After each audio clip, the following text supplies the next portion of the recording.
Quelles sont les difficultés propres à la période de l'apprentissage pour les jeunes dyslexiques? Quels aménagements ont fait leurs preuves? Que dit la loi? Est-il possible de réussir?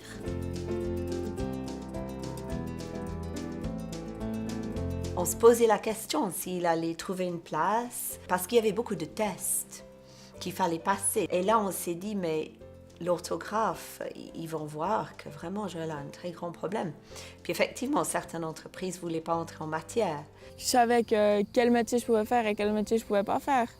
En 8e année, j'ai décidé que je ne voulais pas aller au gymnase et que je souhaitais faire un apprentissage car j'en avais marre des études, honnêtement. J'ai regardé mes points positifs et mes points négatifs.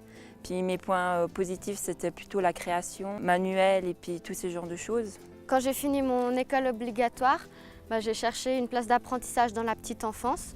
Parce que depuis que je suis toute petite, j'adore les enfants et puis je savais que je voulais faire ça comme métier.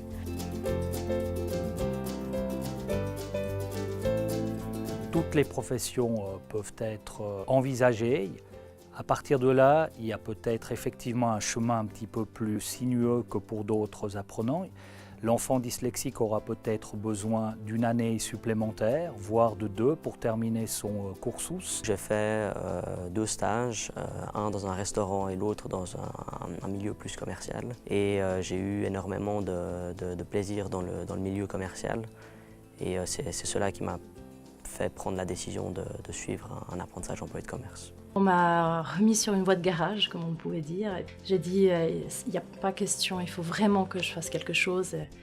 Bon, au départ, c'était les animaux qui m'intéressaient vraiment particulièrement. Et puis, j'ai eu l'idée, en fait, de choisir un autre domaine, qui est l'esthétique. Donc, ça m'a été une grande révélation. D'abord, c'était les petits-enfants, puis après, je me suis dit, pourquoi pas avec les adultes? J'ai envoyé plus de 50 dossiers dans les crèches, dans les homes. Le conseiller en orientation, à partir de là, il a besoin de savoir qu'il doit prendre beaucoup plus de temps qu'avec une autre personne. Quand j'ai commencé ma recherche d'apprentissage, je me suis demandé comment j'allais avoir une place d'apprentissage dans une entreprise, étant donné que c'est un milieu très concurrentiel.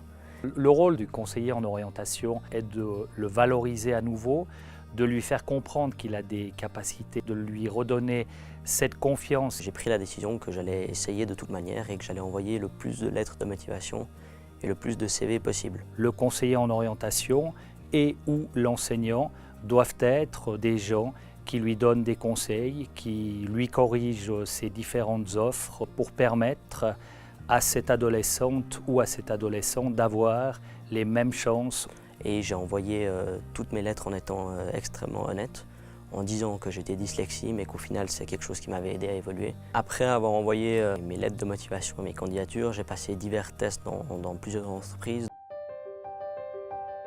Le test multi-check, je l'ai passé en 9e année et je l'ai trouvé honnêtement très dur.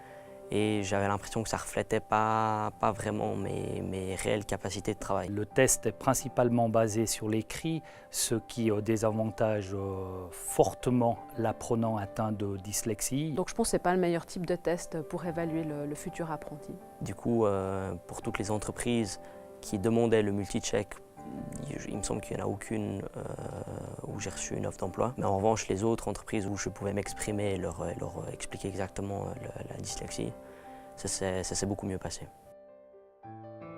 On a su que Joël était dyslexique dès le début puisqu'il l'a mentionné dans son CV, dans son dossier.